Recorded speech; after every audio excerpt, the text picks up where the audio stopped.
langsung saja kami bahas. Pemirsa, saya mau bertanya ke Bung Jayadi dulu. Bung Jayadi, Anda melihat kalau dari hasil survei indikator tersebut terlihat perubahan elektabilitasnya tidak terlalu signifikan sebenarnya. Apa yang bisa ditarik kesimpulan Anda dari ini? Ya memang kan di mana-mana ya, bukannya di Indonesia, saya kira dampak debat itu fungsi utamanya lebih menguatkan para pendukung.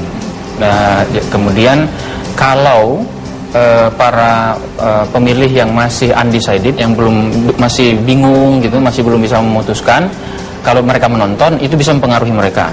Kemudian yang bisa terpengaruh juga adalah para pemilih yang masih bisa digoyang pilihannya. Sudah milih, tapi masih goyang-goyang gitu, masih bisa diubah. Nah itu kalau mereka nonton itu bisa cukup mempengaruhi. Apalagi debat hari Minggu malam yang lalu atau malam Senin itu debat tentang ekonomi. Satu masalah yang secara langsung berhubungan dengan kehidupan real dari masyarakat. Nah itu memang biasanya berdebat-debat tentang ekonomi mendapat perhatian yang lebih luas, tidak hanya dari para pendukung tapi juga dari orang-orang yang masih undecided dan yang masih ragu-ragu itu. Nah kalau dilihat dari survei tadi kan dukungan kepada masing-masing calon, Prabowo meningkat dari 36 menjadi 41, ada peningkatan 5%. Kemudian Jokowi mendapat tambahan sekitar 4%, dari 47 menjadi 51. Sama lah kira-kira gitu. Apakah itu karena peningkatan karena debat atau bukan? Sebetulnya masih harus kita cek lagi. Tetapi memang dari segi urut-urutan waktunya, pre and post debat itu tampaknya memang ada perubahan begitu, debat seperti ini. Nah, di beberapa negara lain misalnya debat ekonomi yang penting itu misalnya ketika Barack Obama di 2012 melawan Mitt Romney, ya di 2012 juga yang baru lalu itu bisa membalik ke posisi Obama terhadap Romney. Obama waktu itu unggul sekitar 2-3%. Ketika debat itu ternyata Romney tampil demikian baik, di luar yang diharapkan orang.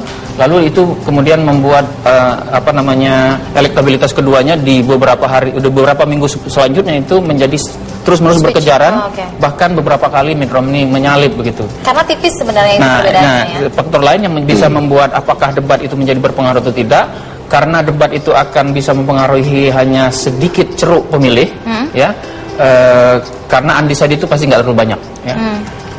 Yang undecided kan tinggal 10-15%, kemudian yang masih ragu-ragu itu di kedua kubu itu perkiraan kami sekitar 25%, 25% di kubu Prabowo, 25% di kubu Jokowi. Jadi di total ya 30% seperti, saya kira cocok dengan survei yang diumumkan beberapa waktu lalu ya. Nah ini ceruk pemilih yang tidak terlalu banyak. Dalam konteks itu, karena itu kalau jarak elektabilitas kedua kandidat itu tipis, maka itu akan sangat berpengaruh. Kalau Mas Dimas Oki melihatnya hal yang sama atau tidak? Apakah debat ini sebenarnya bisa benar-benar mempengaruhi preferensi dari para pemilih? Iya, tapi tidak begitu besar ya, karena sekarang kan pemilunya tinggal beberapa saat lagi. Satu, yang kedua, betul tadi Mas Jayadi sampaikan bahwa memang target dari debat presiden itu sesungguhnya adalah untuk mengejar undecided voters. Sejauh mana kemudian pemilih galau ini mampu diyakinkan melalui medium debat, lalu kemudian kita lihat sejauh mana kemudian suaranya akan bergeser atau akan memutuskan. Cuman menurut saya yang menarik dilihat di situ adalah juga dari 2 kali debat ini sejauh mana kemudian publik itu yang undecided itu cukup teryakinkan. Itu kita lihat bahwa sejauh mana kemudian pertama, jika tadi merujuk kepada Amerika, memang di Amerika itu ada 2 kali kalau tidak salah debat presiden yang sangat signifikan berpengaruh, ditonton oleh banyak orang. Pertama, waktu itu adalah debat antara Presiden Kennedy yang waktu itu baru muncul dengan Nixon.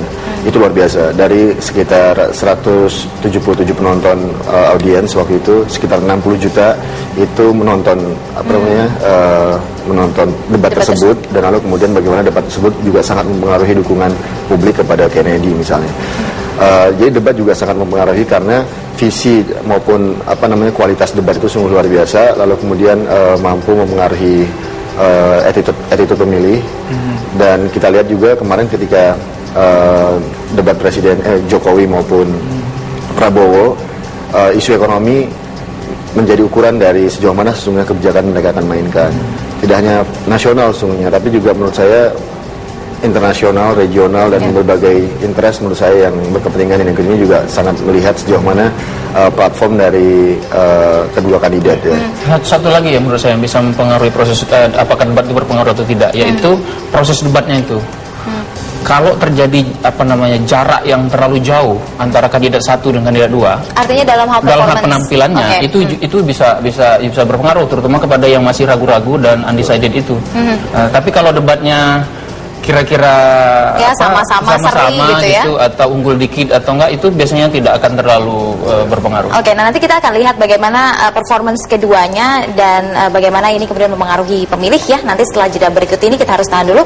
Pemirsa, kami akan segera kembali setelah jeda berikut ini, tetaplah bersama Bincang Pagi.